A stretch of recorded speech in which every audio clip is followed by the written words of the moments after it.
Good morning बच्चों, how are you? कैसी पढ़ाई चल रही है? गुड इवनिंग, गुड आफ्टरनून, जब भी देख रहे हो। आज टीचर्स डे है। टीचर्स डे के दिन मैं आप लोगों के लिए कुछ गिफ्ट कर रहा हूँ। बहुत अच्छी चीज़ 11वीं फिजिक्स के अंदर हम आज पढ़ रहे हैं। वो क्या है?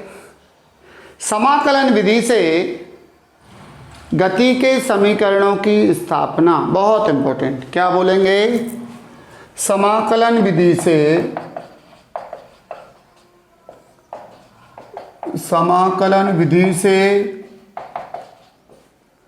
गति के समीकरणों की स्थापना,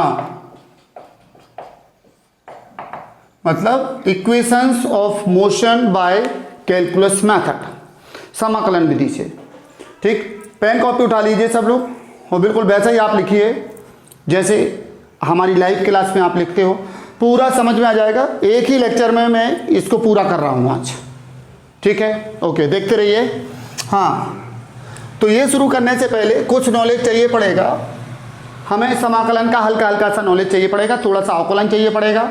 जितना इसमें लगने वाला है पहले मैं 5-7 मिनट में वो बता दे रहा हूँ। तो आपने अवकलन पढ़ा है, समाकलन पढ़ा है, नहीं पढ़ा है, नो मैटर, कोई दिक्कत की बात नहीं है।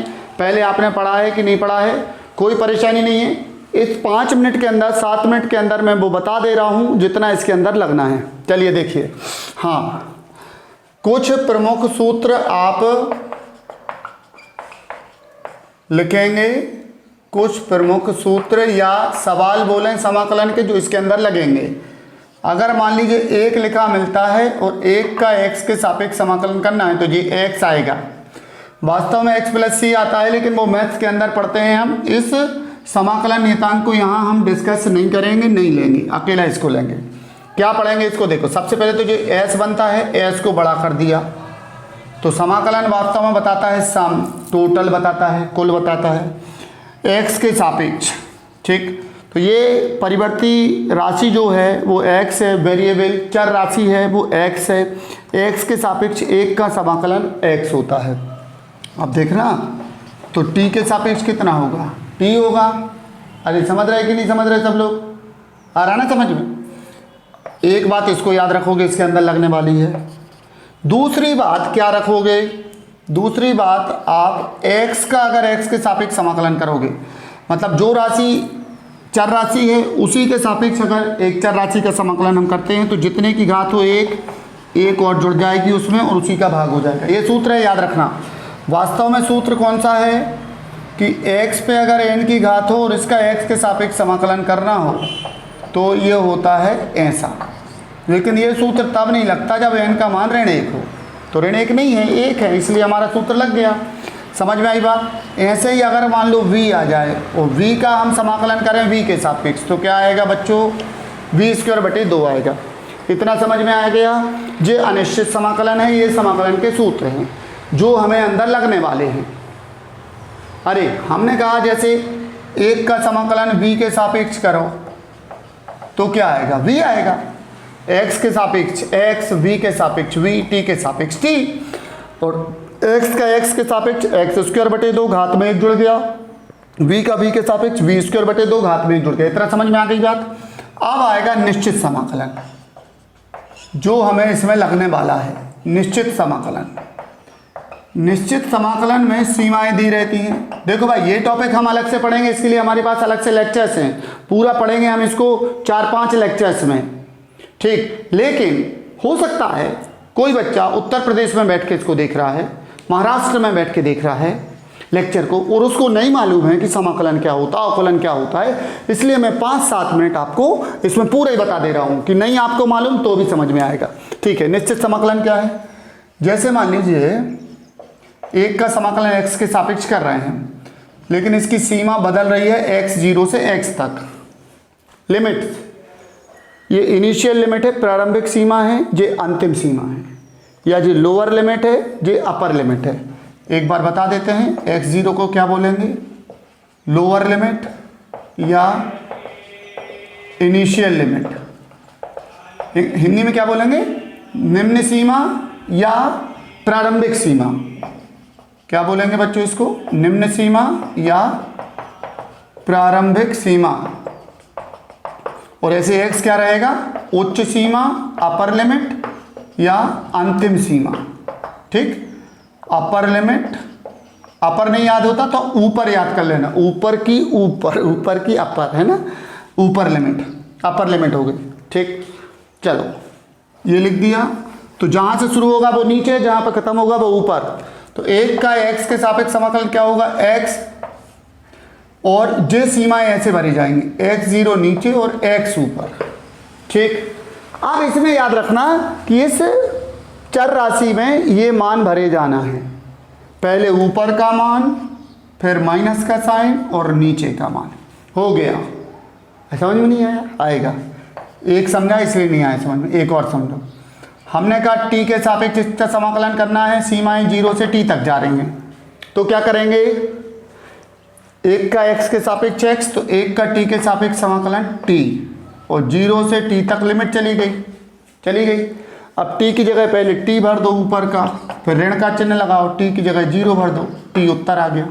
अब आ गया, अभी और आएगा, देखो हमने कहा एक का v के सापेक्ष समाकलन करो, वेग मान लो u से v बदल रहा है, गति के समीकरणों में बदलता ही है वेग u से v।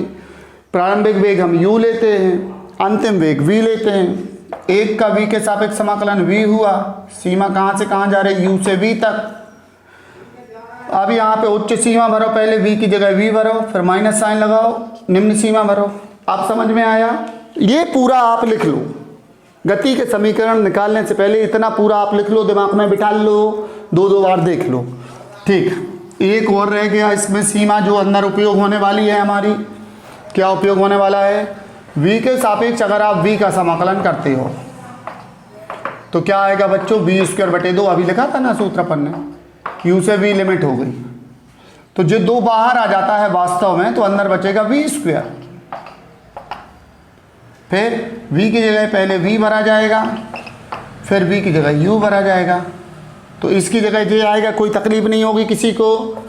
अरे होगी क्या, एक और लगेगा 0 से t तक, और t का t के सापेक्ष समाकलन, घात 1 की है, क्या आएगा, t²/2 समाकलन। अभी सूत्र लिखा था ना अपन ने, 0 से t तक लिमिट जा रही, 1/2 को बाहर निकाल लो, t², 0 से t तक क्या आएगा, ये t की जगह t भरो, t की जगह 0 भरो, तो क्या आ गया, हाफ t²। तो बच्चों इतना समझ में आया। अब जितना भी टाइम हो गया हो, मैंने कहा था 5-7 मिनट 10 मिनट जितना भी हुआ हो, इतना आपने पढ़ लिया, अब आपको दिक्कत नहीं होने वाली। चलो आ जाओ, समाकलन विधि से गति के समीकरणों की स्थापना। ठीक, सब में भाषा लिखी जाएगी, तो मैं बोल रहा हूँ, आप वीडियो को रोक रोक के भाषा लिखिएगा। प्रथम समीकरण क्या कह रहा है, प्रथम समीकरण में मालूम है कि होता है v = u + at। तो सबसे पहले तो भाषा लिखना पड़ेगी। क्या भाषा है, माना कोई वस्तु सरल रेखीय मार्ग पर नियत त्वरण a से गतिमान है, समयांतराल t में उसका वेग u से बदलकर v हो जाता है। ऐसी भाषा लिख गई। कैसी, माना कोई वस्तु किसी सरल रेखीय मार्ग पर नियत त्वरण a से गतिमान है, समयांतराल t में उसका वेग u से बदलकर v हो जाता है। ठीक है, अब चूंकि हम जानते हैं कि, हम क्या जानते हैं बच्चों, हम जानते हैं कि जो त्वरण है जो होता है dv/dt, ये सूत्र है, याद करना है इसको, वेग में परिवर्तन बटे समयांतराल। वास्तव में जो अवकलन है, अवकलन में हम सिखाएंगे आपको, ये त्वरण का सूत्र है, वेग में परिवर्तन बटे समयांतराल। त्रिक गुणा कर दीजिए, तो dv बराबर आ गया a × dt, कोई दिक्कत नहीं है। अब लेफ्ट साइड में चर राशि है वेग, और राइट साइड में चर राशि है समय। और वेग कहाँ से कहाँ बदला है हमारा, u से v, और समय कहाँ से कहाँ बदला, 0 से t। मतलब जब समय 0 था तो वेग u था, और जब समय t है तो वेग v हो गया। ऐसा हम मानने में लिखते हैं, पिछले और समीकरणों में हमने पढ़ा है। ठीक, दूसरी विधि से पढ़ रहे थे जब, उसमें किया है हमने। ये भाई डोरी फंस रही है। हाँ, तो इधर पे भाषा लिखी जाएगी, उपर्युक्त समीकरण का उचित सीमाओं के अंतर्गत समाकलन करने पर, क्या लिखना है, उपर्युक्त समीकरण का उचित सीमाओं के अंतर्गत समाकलन करने पर। मैं नहीं लिखूंगा यहाँ पे, क्या लिखा है यहाँ पे, उपर्युक्त समीकरण का उचित सीमाओं के अंतर्गत समाकलन करने पर, उचित सीमाएं यानी लेफ्ट साइड में है वेग, तो वेग की सीमा बदलेगी u से v तक, राइट साइड में क्या है समय, तो समय की सीमा बदलेगी 0 से t तक। समझ में आई बात। अब इसको हम थोड़ा सा सजा के लिख रहे हैं, थोड़ा सा सजा के लिख दो ना, ये एक गुणित लिख दिया, इसको एक के सापेक्ष हो गया। त्वरण नियत है ना, नियत त्वरण ए से गतिमान है, नाम ही है इसका क्या, एक समान त्वरित गति के समीकरण, यानी त्वरण नियत होता है, ये संख्या है, तो संख्या आ जाती है बाहर, अंदर क्या बचा, एक बचा, और समय की सीमा 0 से t तक। अब हमने अब भी पढ़ाया था कि एक का समाकलन v होगा, पढ़ा था कि नहीं, सीमा u से v तक बदलेगी, और एक का समाकलन t के सापेक्ष t होगा, सीमा 0 से t तक बदलेगी। अब v की जगह पहले v भरेंगे, फिर माइनस लगा के u भरेंगे, a इंटू टी की जगह पहले t भरेंगे, माइनस लगा के 0 भरेंगे, तो v माइनस यू बराबर क्या आएगा, a इंटू टी, पक्षांतर कर दो, v बराबर क्या आ गया, u प्लस ए टी। अच्छा, 2 बार वीडियो को देखो, फिर कॉपी पेन उठाओ, लिख डालो, हो गया खत्म, ले हो गया। कौन सा मंत्र पढ़ना है समाकलन विधि से करने के लिए। तो प्रथम समीकरण सबको समझ में आ गया, अरे आ गया कि नहीं आ गया। चलो हम भाई प्रथम के बाद हमेशा बताते हैं तृतीय समीकरण, जिंदगी निकल गई हमारी पढ़ाते पढ़ाते। प्रथम समीकरण के बाद हम हमेशा कौन सा बताते हैं, तृतीय समीकरण बताते हैं, ठीक है, हम ऐसे ही बताते हैं। क्यों बताते हैं अभी बता रहे हैं। हाँ, अब इसमें भाषा कैसे लिखी जाएगी पहले तो आप हमें ये बताओ। माना कोई वस्तु सरल रेखीय मार्ग पर नियत त्वरण स्मॉल a से गतिमान है, समयांतराल t में उसका वेग u से बदलकर v हो जाता है तथा वस्तु इसी समयांतराल में विस्थापन s तय करती है। क्या लिखना है, माना एक वस्तु सरल रेखीय मार्ग पर नियत त्वरण a से गतिमान है, समयांतराल स्मॉल t में उसका वेग u से बदलकर v हो जाता है और इसी समयांतराल में वस्तु के द्वारा तय विस्थापन स्मॉल s है। ठीक है, कोई दिक्कत नहीं, भाषा लिख गई। अब चूंकि हम जानते हैं कि जे इधर ये तो करना ही है, लेकिन बच्चों दिमाग लगाओ कि गति के तीसरे समीकरण में कहीं समय नहीं होता। दिख रहा है क्या, समय समय नहीं होता ना तो इसमें से समय हटाना है, हमें इतना दिमाग लगाना है कि इसमें से समय हटाना है।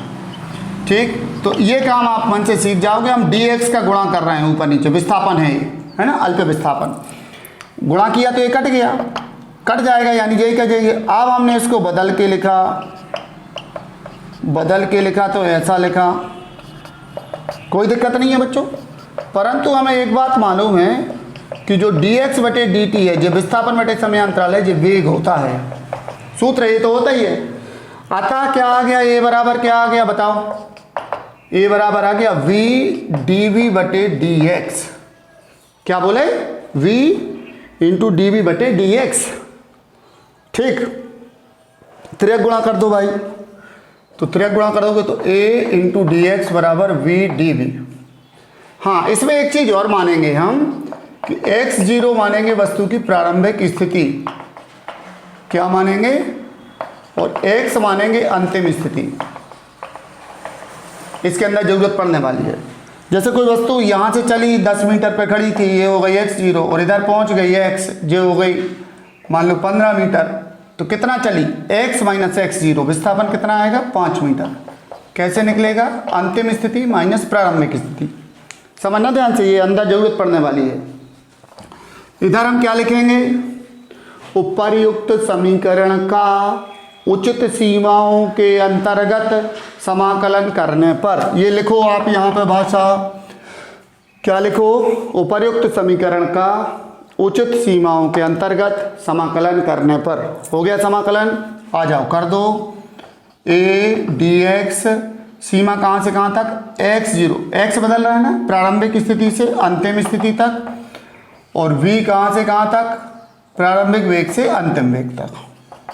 इधर त्वरण नियत है, बाहर आ जाएगा, एक बचा, x0 से x तक समाकलन हो रहा है, और ये v बाहर नहीं आएगा। क्यों नहीं आएगा, v खुद क्या है, v खुद चर राशि है। एक का समाकलन x के सापेक्ष x होगा, x0 से x तक लिमिट जाएगी, v का होगा v² बटे 2, लिमिट u से v तक जाएगी। ये हम बता चुके हैं, बार बार बताने की जरूरत नहीं है ना, शुरू के 5 मिनट में बताया ना ये सब। इसमें क्या करेंगे, x की जगह x भरेंगे, x की जगह x0 भरेंगे, अंतिम सीमा माइनस प्रारंभिक सीमा, 1/2 बाहर रहेगा और v की जगह भरा जाएगा v और फिर v की जगह भरा जाएगा u, तो v² माइनस u²। परंतु बच्चों हमें मालूम है, क्या मालूम है कि अंतिम स्थिति माइनस प्रारंभिक स्थिति बराबर क्या होता है, विस्थापन होता है ना, ये विस्थापन होता है। इसलिए ये क्या आ गया, a × s बराबर v² माइनस u²/2। कर दो त्रिक गुणा, कर दो भाई, तो ये क्या आ गया 2as, पक्षांतर कर दो और देख लो ना, देख लो ना, आ गया। क्या आ गया, तीसरा समीकरण आ गया भाई, आ गया। समझ में आया सबको? तो आप कोई कहे कि सर दोबारा समझा दो, तो कोई ज़रूरत ही नहीं है दोबारा समझाने की, फिर से वीडियो चला लो, है ना। dx का गुणा किया ऊपर नीचे बस, और इसको एडजस्ट करके इसको लिखा हमने वेग, और बस त्रिक गुणा करके हो गया। ठीक है बच्चों, चलो आ जाओ। ये सबसे अच्छा फ़ायदा है हमारे यूट्यूब का, क्या कि आपको जितने बार देखना उतने बार देख लो। अब हम बात करते हैं द्वितीय समीकरण की। दूसरा समीकरण क्या है भाई, s बराबर ut प्लस हाफ at²। तो इसमें भाषा पूरी वही लिखना है जो तीसरे में लिखी थी। कैसी, माना एक वस्तु सरल रेखीय मार्ग पर नियत त्वरण a से गतिमान है, समयांतराल t में उसका वेग u से बदलकर v हो जाता है, स्थिति x0 से बदलकर x हो जाती है, तथा इसी समयांतराल में वस्तु विस्थापन s तय करती है। लिख लोगे ना वीडियो को रोक रोक के, स्लो करके लिख लो, है ना, तो स्लो करके अच्छा आराम से बोलेगा वो, आधी स्पीड कर लो, है ना, देख लेना। तो इसमें देखेंगे अब, है ना, गति का दूसरा समीकरण भी हम निकाल के ही रहेंगे आज, है ना, बिल्कुल निकाल के रहेंगे।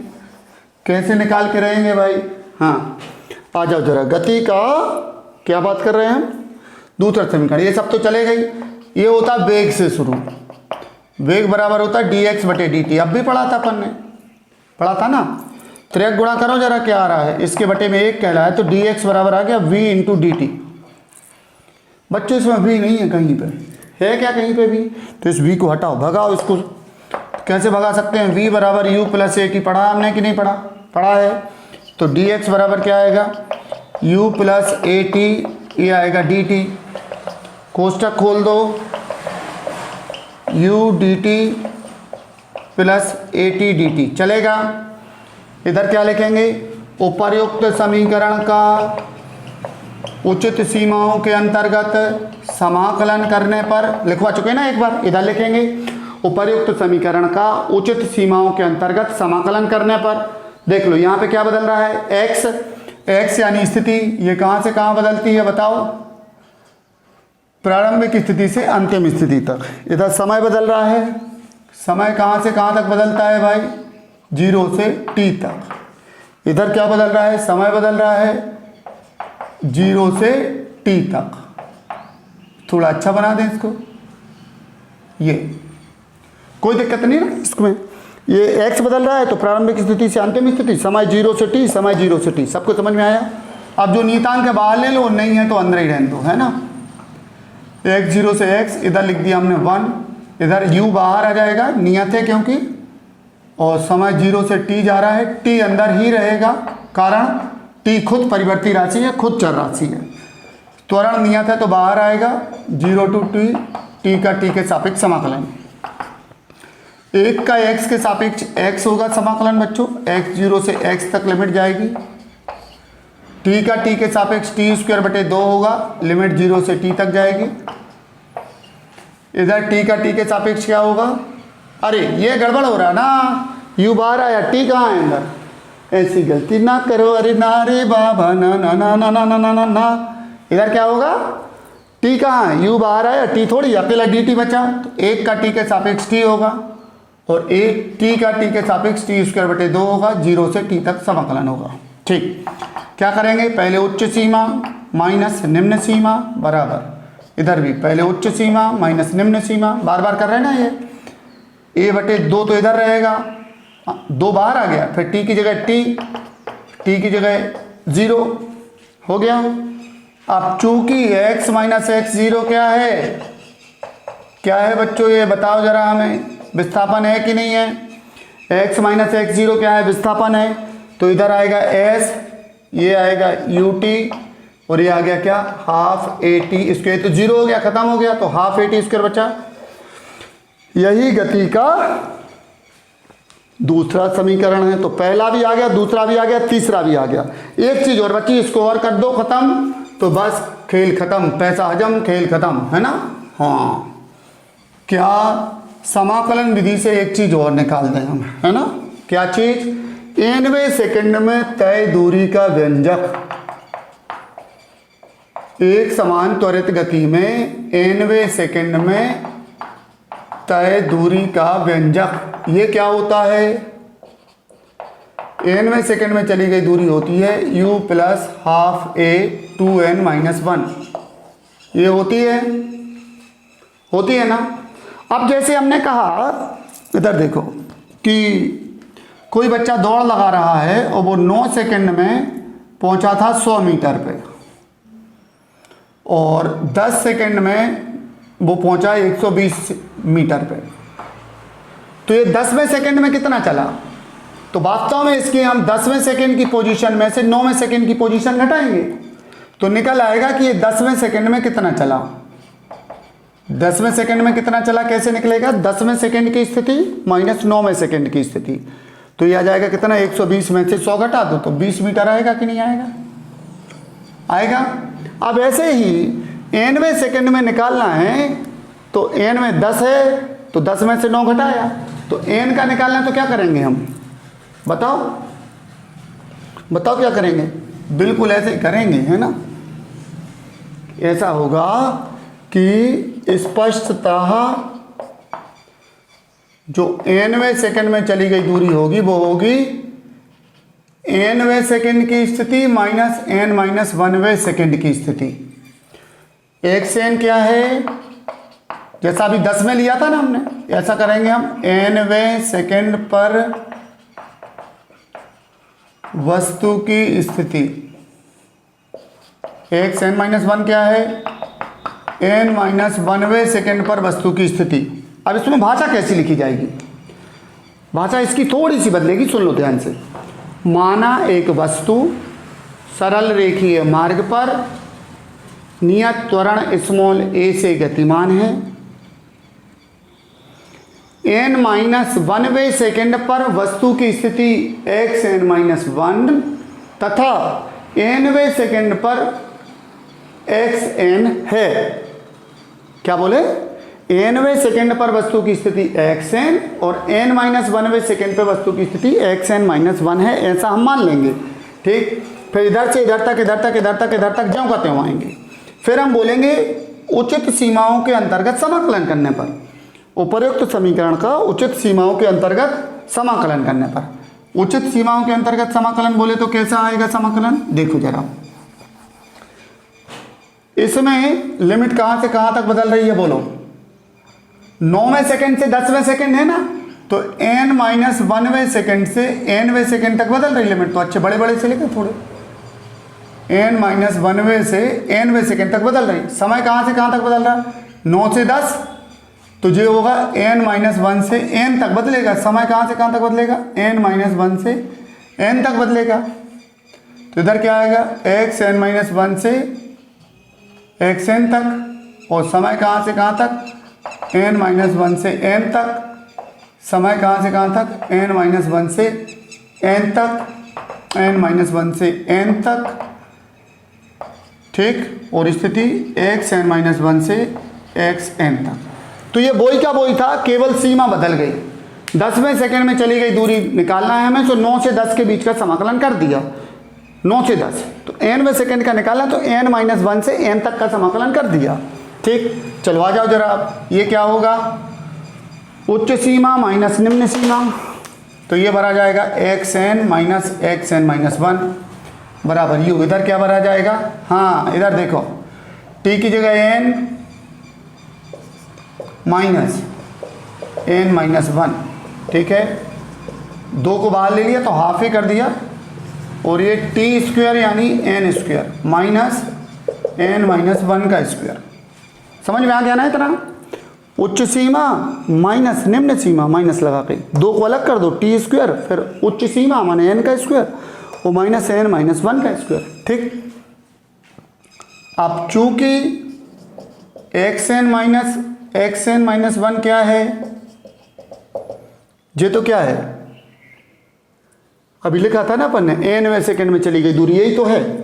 तो ये हो गया एस एन एथ, तो लेफ्ट साइड में आ गया क्या, एनवें सेकंड में चली गई दूरी बराबर क्या आएगा, इसको खोलो जरा, एन माइनस एन प्लस 1, इधर आएगा हाफ ए, अंदर क्या आएगा ए स्क्वायर माइनस बी स्क्वायर, तो ए प्लस बी और ए माइनस बी। ये नहीं समझे? आओ समझा रहे। इसमें इसको प्लस करो तो एन प्लस एन माइनस 1 और इसमें से इसको माइनस करो, जब माइनस करोगे तो एन माइनस का हो जाएगा और माइनस 1 प्लस का हो जाएगा। माइनस करेंगे तो कौन सा सूत्र लगाया गया है बच्चों, A square minus B square बराबर क्या है, A plus B into A minus B. तो N plus N minus 1, N plus N minus 1 और एन माइनस एन माइनस 1, तो वो माइनस को हमने खोल दिया, जब माइनस करेंगे तो प्लस का एन माइनस का और माइनस का 1 प्लस का हो गया, एन एन की कट्टी हो गई, एन एन की कट्टी हो गई, क्या बचा, u प्लस हाफ ए 2n माइनस 1। ये क्या है, वस्तु के द्वारा nवें सेकंड में तय की गई दूरी का व्यंजक। ठीक, तो बच्चों आज कितनी इंपॉर्टेंट क्लास हुई टीचर्स डे के दिन। समाकलन विधि से हमने प्रथम समीकरण, द्वितीय समीकरण, तृतीय समीकरण और nवें सेकंड में चली गई दूरी, चारों चीजें निकाल ली। समझ में आया कि नहीं आया सबको? अरे प्लीज आया ना समझ में? ठीक, तो आज टीचर्स डे के दिन एक काम करेंगे, सब लोग अपनी अपनी फेसबुक आईडी पे प्लीज या फिर व्हाट्सएप के स्टेटस पे, व्हाट्सएप के ग्रुप पे अपना ये वाला नहीं, वो भैंस वाला वीडियो जो है 5 मिनट का, उसको शेयर कर देना। भैंस वाले को क्या हर कोई देख लेता है, तो उससे थोड़ा लोग देखते हैं कि हाँ ये सर कोई अच्छा, बहुत अच्छा पढ़ाते हैं, थोड़ी ज़्यादा मेहनत कर रहे हैं, और फिर उससे और बच्चे जुड़ते जाते हैं, अपना चैनल बढ़ता जा रहा है ना। यूट्यूब पे आप उस दिन की कल्पना करो जब अपने लाखों में नहीं मिलियंस में होंगे, है ना, फॉलोअर्स कितने होंगे, मिलियंस में होंगे। तो प्लीज़ अपना अपना थोड़ा थोड़ा सहयोग सब लोग लगाते चलिए। आपको तो हम अच्छा पढ़ा ही रहे हैं, और ज़्यादा बच्चे पढ़ लें, मान लो कोई छिंदवाड़ा में बैठ के पढ़ ले, मान लो केरल में कोई हिंदी आती है, अरे इंग्लिश में भी पढ़ा रहे हैं हम, केरल में बैठ के कोई बच्चा पढ़ रहा हो, तो उस तक अपनी फिजिक्स पहुंच जाएगी कि नहीं पहुंच जाएगी? तो प्लीज़ इसको शेयर कर देना, और कोई को दिक्कत हो, समझ में नहीं आए दोबारा देख लेना, और दिक्कत हो मोबाइल नंबर दिया हुआ है, आप चाहे उत्तर प्रदेश से, बिहार से, राजस्थान से, गुजरात से, कहीं से भी पूछोगे मैं आपको फ़ोन पे बताऊँगा बच्चों, है ना। ठीक है, ये मेरा ओरिजिनल, मेरा रियल नंबर है। ओके बच्चों, थैंक यू।